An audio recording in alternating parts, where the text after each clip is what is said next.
Good morning, students. Welcome again in online classes. DAV Public School, Nirvana. 7th July. Chapter number 2 हम कर रहे हैं structure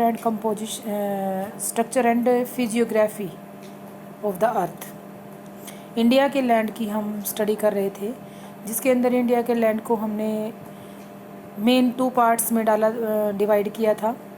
but अगर हम उसको जियोलॉजिकल यूनिट्स में हमने 3 पार्ट्स में डिवाइड किया था, और फिजियोग्राफी के अकॉर्डिंग हमने उसे लगभग 5 या 6 पार्ट्स में डिवाइड किया था, जिसमें हिमालय रेंज जो है वो हम कर चुके हैं। आज हम शुरू कर रहे हैं पार्ट 5 में, the peninsular प्लेटू। Let's start the topic. The peninsular प्लेटू। Peninsular प्लेटू है क्या? A body of piece of land enclosed on the 3 sides by water jutting out from the larger body of land। एक ऐसा लैंड जो 3 side से water से घिरा हुआ होता है। इंडिया का ये पोर्शन आप नीचे से देख सकते हैं। ये पोर्शन है 1 side, 2 side and 3 side. In 3 side से ये वाटर से घिरा हुआ है, इसीलिए इसे हम जो है पेनिनसुला या फिर प्लेटू भी बोल सकते हैं। The next slide. The peninsular plateau. The peninsular plateau is lay on the south of the north plain of the area. India में जो नॉर्थ प्लेन एरिया है वो तकरीबन, देखो हिमालय पर्वत रेंज जो डार्क शेड से तो हो रखी है, ये दिखाई दे रही हैं। उसके नीचे जो ग्रीन कलर से है ये प्लेन एरिया है। प्लेन एरिया से जस्ट नीचे जो शुरू हो रहा है ये सारा दक्कन प्लेट्यू या पेनिनसुलर प्लेट्यू जो बोला जाता है ये है। Next, the peninsular plateau. It was formed due to the breaking and drifting of the Gondwana land. Hence, it is the part of the oldest landmass. अगर आपने चैप्टर नंबर 4 हमने अच्छे से किया था तो उसके अकॉर्डिंग हमने ये सब चीज़ें देख ली थी कि स्टार्टिंग में अर्थ जो थी ये एक टोटल लैंड मास था। लैंड मास और कहीं कहीं पे वाटर हमें दिखाई दे रहा था। धीरे धीरे कॉन्टिनेंटल ड्रिफ्ट थ्योरी और उसके बाद जो प्लेट टेक्टोनिकल थ्योरी जो सबसे सर्वमान्य बताई गई है उसके अकॉर्डिंग, ये देखो यहाँ से ये प्लेट में दिखाई गई है। ये नीचे से ऑस्ट्रेलियाई प्लेट का जो पुशअप है एरो से ये दिखाया गया है, और इंडिया की सिचुएशन इस तरीके से दिखाई दी है। जो इंडिया जो आज इस सिचुएशन में है, और लगभग 7.1 बिलियन ईयर्स एगो इंडिया की सिचुएशन ऐसी थी।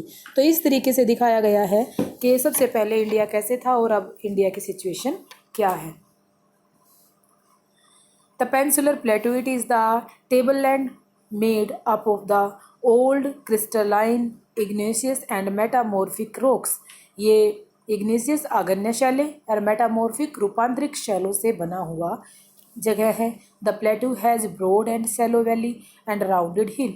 ये बहुत चौड़े से बहुत बड़े एरिया में फैला हुआ है और बहुत ज़्यादा शैलो वैलीज़ हैं, और इनकी जो हिल्स हैं चारों तरफ से हिल्स से घिरा हुआ भी है। The peninsular प्लेटू।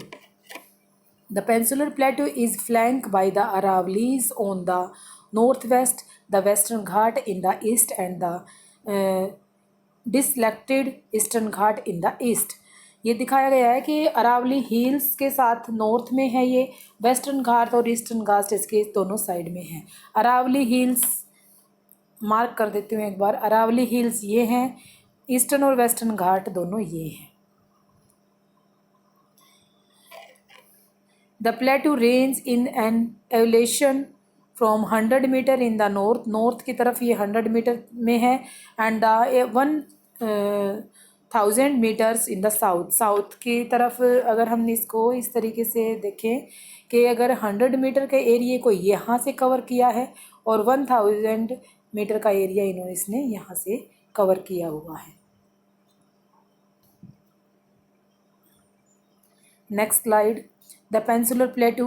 Many rift valleys such as Narmada, Tapi, Mahanadi, Godavari and Damodar have been formed due to the floating and vertical movements। इनके floating और vertical movements के कारण ही ये पेनिनसुलर प्लेटू के चारों तरफ कई वैलीज जो है वो बनी हुई हैं। ये भूमि से ऊपर उठा हुआ भाग बना हुआ है। द पेनिनसुलर प्लेटू, दक्कन प्लेटू में ट्रैप में ब्लैक सॉइल सबसे ज़्यादा पाई जाती है। Peninsular plateau is rich valuable minerals such as manganese, iron, mica, coal, bauxite, gold and copper, ये सब मिनरल्स यहाँ पे मिलते हैं। यहाँ से पेनिनसुलर प्लेटू मेन शुरू होता है कि जो division of peninsular प्लेटू two parts में डिवाइड किया गया है। फर्स्ट ए पार्ट में आता है Malwa प्लेटू, the Bundelkhand प्लेटू, the Baghelkhand, the छोटा नागपुर का प्लेटू, एंड बी पोर्शन में the Deccan trap, the western Ghat, the eastern Ghat and the northern east expanse. ये टू पार्ट्स में ही डिवाइड है। सरस्वती पब्लिकेशन की बुक की पिक मैं आपके पास भेज दूंगी, वहाँ ये चीज़ें बिल्कुल डिटेल में दी हुई हैं। द सेंट्रल हाईलैंड मतलब बीच से, सेंटर से ऊंचा उठा हुआ भाग। The north part of the peninsular north of the Vindhyachal पर्वत श्रेणियाँ जहाँ हैं is known as the central part. Boundaries of the central part, boundaries किस किस है? ऊपर की साइड से अरावली पर्वत ने घेरा हुआ है, नॉर्थ की तरफ से गंगा प्लेन, एक ऊपर से गंगा प्लेन ने इसको कवर किया हुआ है, और विंध्याचल पर्वत रेंज इसे नीचे से कवर कर रही है। The central highlight was wider in the west but the narrow in the east, east में ये नैरो है और वेस्ट में ये बहुत चौड़े एरिए में फैला हुआ है। The follow of the rivers drawing the region main Chambal, Sindh, Betwa and Keene is from the southwest in the northeast, thus indicating the slope. सबसे पहला अब ए पोर्शन में से हम करते हैं मालवा का पठार या मालवा प्लेट्यू।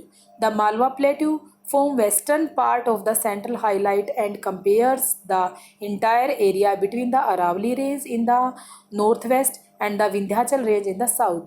नीचे की तरफ विंध्याचल रेंज दिखाई दे रही है, नीचे की तरफ से विंध्याचल रेंज और ऊपर की तरफ से जो नॉर्थ की तरफ से अरावली पर्वतों से घिरा हुआ ये ग्रीन पोर्शन जो है ये जो है मालवा का प्लेट्यू है। मालवा प्लेट्यू की जो एरिया दिया गया है 81767 square kilometre, the average height of 500 metres, the landscape slope downward toward the north and the north east. Chambal river सबसे ज़्यादा ट्रिब्यूटरी ड्रेन करती है मोस्ट ऑफ द मालवा के पठार में। इम्पोर्टेंट साइट जो है Indore, Bhopal, Ujjain, Sagar, Ratlam and Dewas etcetera. Second is the Bundelkhand plateau located in the east of the Malwa पठार, मालवा के पठार के ईस्ट की साइड जो ये हाईलाइट पोर्शन है दैट इज़ द मालवा का पठार, बुंदेलखंड का पठार। Bundelkhand is spread from the south Uttar Pradesh and the north Madhya Pradesh. Total geological area is around 70,000 square kilometre.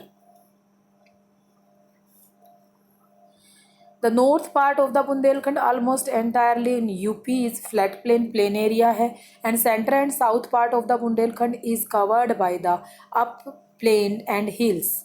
All major rivers, Keene and Betwa of the region from south of north, emptying into the Yamuna. Yamuna में वो खाली हो जाती हैं। Important sites Kanpur, Allahabad, Jhansi, Sagar etcetera. The Baghelkhand located in the east and the Baghelkhand plateau east में हमें दिखाई देता। बुंदेलखंड के ईस्ट साइड में the Baghelkhand is the region of central India and north streams Madhya Pradesh and adjacent south part of the Uttar Pradesh. The total area is 14,323 square kilometre. The Baghelkhand, the river Son and the Mahakal region and the Chhattisgarh region surrounded the Baghelkhand plateau located in East Madhya Pradesh. Its high region from 550 meters 550 से लेकर stone of the Jurassic age, यहाँ पे लगभग 80 million years ago के stone हमें दिखते हैं। Most of the कोयल के जो खाने हैं वो इसी एरिया में हमें दिखाई देती हैं। It's houses, tribals, dense forest and mainly wild animals यहाँ हैं। कान्हा नेशनल पार्क जो है वो इसी एरिया में सिचुएटेड है। सधोल, उमरिया एंड अंबिकापुर ये साइट्स यहाँ हैं। एंड फोर्थ इज द छोटा नागपुर का पठार. द छोटा Nagpur plateau is a plateau in the eastern part which covered much of the Jharkhand site as well as adjacent part of the Orissa, West Bengal, Bihar and Chhattisgarh. Look at the pictures also. The Indo-Gangetic plain lies in the north and east of the plateau and basic of the Mahanadi river lies to the south. The total area is approximately 6500 square kilometers. Its length ranges from the 1100 meters to 300 meters. Important river Damodar, Son, Bokaro, Suparnrekha, Ranchi, Gaya, Koil, Koro, Rahu, Raru, Lilajan, Sankhi. Chota Nagpur plateau के बारे में और बताया. Consist the 3 steps pats region, Ranchi and Hazaribagh plateau and Manbhum and Singhbhum region. Chota Nagpur plateau is the store house of minerals mica, bauxite, copper, limestone, iron and coal. इसमें अगर question point out होगा तो छोटा नागपुर के पठार से ही होगा क्योंकि सबसे ज़्यादा मिनरल्स यहाँ मिलते हैं. आगे जो मेन साइट्स दी गई हैं झरिया, रानीगंज, बोकारो, रामगढ़, करमगढ़, जमशेदपुर, अंसोल, दुर्गापुर, बर्दरामन, रांची एक्सेट्रा, ये सब चीज़ें देख लेना. ये जो the Deccan plateau B part है ये हम कल कवर करेंगे. आज की वीडियो में ए पार्ट तक के नोट्स प्रिपेयर करें और वीडियो को ज़रूर देखें, लाइक करें और कमेंट भी दें ताकि नेक्स्ट वीडियो में मैं आपके जो प्रॉब्लम्स हैं उनको कवर करते हुए काम कर पाऊँ. Okay, thank you, have a nice day.